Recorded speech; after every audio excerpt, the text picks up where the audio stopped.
上集講完一啲基本要執嘅嘢啦，咁我哋呢集咧就講一啲個人嘅物品喎。咁不如我哋介紹下，就係寶華前邊嘅毛巾好唔好啊？得唔得意咧？好似一粒糖咁樣喎。力嚟嘅。係啦，咁呢啲咧就係嗰啲壓縮毛巾啦。咁咧呢啲濕水之後咧，佢會發脹嘅。咁因為點解呢個咁細粒咧？佢發脹咗之後咧，就好似一個手巾仔咁大條嘅啫，所以佢好細粒嘅。係啦，咁我有啲咧就大條啲嘅，就好似一個杯墊咁大到啦。咁呢個發大咗之後咧，好似一張大毛巾咁樣嘅。咁就我就呢兩款啦。係咯，用自己毛巾都好㗎，即係梗係啦，乾淨啲啊嘛。係啊。咦？咁我見到阿啟豐都有毛巾咁大塊嘅浴巾嚟㗎。浴巾又得，我哋調翻轉俾人睇下。浴巾又得，毛巾又得，又可以喺走火警嘅時候咧，你濕水包住個嘴，等佢可以唔使咁易吸到啲煙霧瀰漫嘅嘢啊嘛。係啦。咁呢條毛巾咧，呢條阿啟豐呢條浴巾咧，就同阿寶華嗰個有啲唔同嘅。寶華嗰個係壓縮嘅毛巾啦，佢係索咗水之後咧，先會係變翻一條柔軟嘅毛巾啦。咁但係阿啟豐呢條本身咧，就係一條唔係壓縮，就用就得㗎啦。咁佢仲有功用好緊要嘅喎，就係可以攞嚟吸水啊，我哋抹嘢抹乾啲嘢，又或者因為佢咁大條咧，如果譬如去到一啲救災中心啦，個環境未必咁理想啊，又或者可能要瞓地下啦咁樣，咁你就可以將佢鋪喺個地下咧，俾自己可以瞓得比較乾淨一啲、舒適一啲啦。喺度介紹完呢樣之後咧，我就睇下先。咦，我見寶雲好似有個叫做 Ring Card 嘅嘢係咩嚟㗎？雨褸啊，係咪啊？係啊。哦，有個雨褸啦，我呢度因為係落雨天嗰陣咧，因為我哋要小人士要揸槳啦，一手揸槳同埋揸住個遮咧，好唔方便嘅。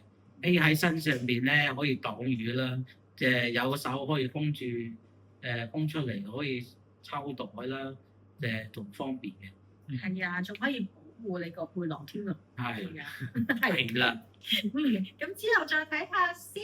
咦，我見到啟豐有個係咪廁所板墊啊？呢度可唔可以介紹下？馬桶墊佢一包入邊有幾張？應該10張到啦。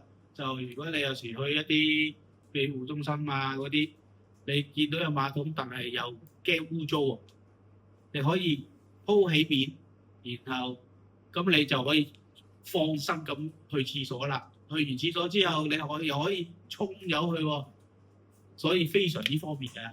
係啊，咁除咗舊即係防災之外，我咁呢個平日都用。唔使臨時廁所嘅。咁但係有時咧，有馬桶俾你去鼠就梗係最好啦。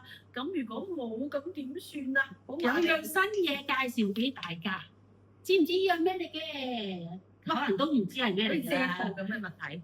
係啦，即係佢好似遮到咁大個啦。咁佢亦都有個手環嘅。咁呢個咧就俾我哋咧去廁所嘅。咁佢裏邊咧就有塊嘢啦，可以吸咗我哋即係嘅尿液啊，係咪係啦係啦，吸咗個尿液啦，咁變咗咧佢就會硬咗，變咗一嚿嘅。咁咧佢個頂嗰度咧，佢其實咧可以好似人哋嗰啲密實套咁樣，密實袋咁咧，一拍埋，咁佢就成個袋好實㗎啦，咁就唔會流出嚟啦，而且佢都變咗固體，咁你掉嘅時候咧就好方便嘅。咁其實佢個口咧，其實就有5隻手指咁闊嘅，其實去嘅時候咧，其實都方便嘅，咁都唔會好即係覺得好麻煩咯。哦，係啊，其實呢個都幾好嘅。咁咧就算男孩子咧，又或者女孩子咧，都可以用到嘅。係啊。咁喺我哋即係成日都講防災，或者去到一啲未必有洗手間嘅地方係啊，啦。係啊，同埋處理大小二便都要好緊要嘅，因為其實如果處理得唔好嘅話咧，好容易有病菌出現咧，咁可能就會即係成個區域感染咁樣樣啦。咁咧講開薯薯啦，我都有啲嘢準備喎，就係呢個，就係呢個咧一次性嘅內褲啊，係啦。咁你一次性嘅內褲咧好緊要啦，因為我哋可能會即係離開屋企住幾日㗎嘛，就係啲舊張中心。咁咧如果有乾淨嘅內褲咧，咁其實咧非常之好，咁係就會衞生啲咯。咁我都會擺定喺我個袋嗰度嘅。咁啊內褲之後咧就到睇下先。呢我見到啟豐有個指甲鉗，我可以介紹下。好，點解要戴指甲鉗？指甲鉗有時你驚手指長，又可以指下指甲，保持指甲衞生。有時你啲衫嗰啲線啊鬆咗出嚟啊，你可以剪有佢啊嘛。都係啊，就算有倒刺咧，都係好痛啊！係指甲鉗都重要嘅。咦，咁啊，寶雲咧，我見到你嗰支綠色嘅嘢係咩嚟？呢支蚊拍水嚟嘅。我比較惹蚊啊，佢周圍去邊度咧都會容易俾蚊針嘅。我呢支蚊拍水可以噴喺衫度同埋皮膚都可以噴嘅。蚊怕水咧，我去將咁話瞓地下嘅時候，可能都會有啲蟲蟲躝過啦。咁其實如果有蚊怕水咧，其實都幾幫到手，可能有人問你借添嘅。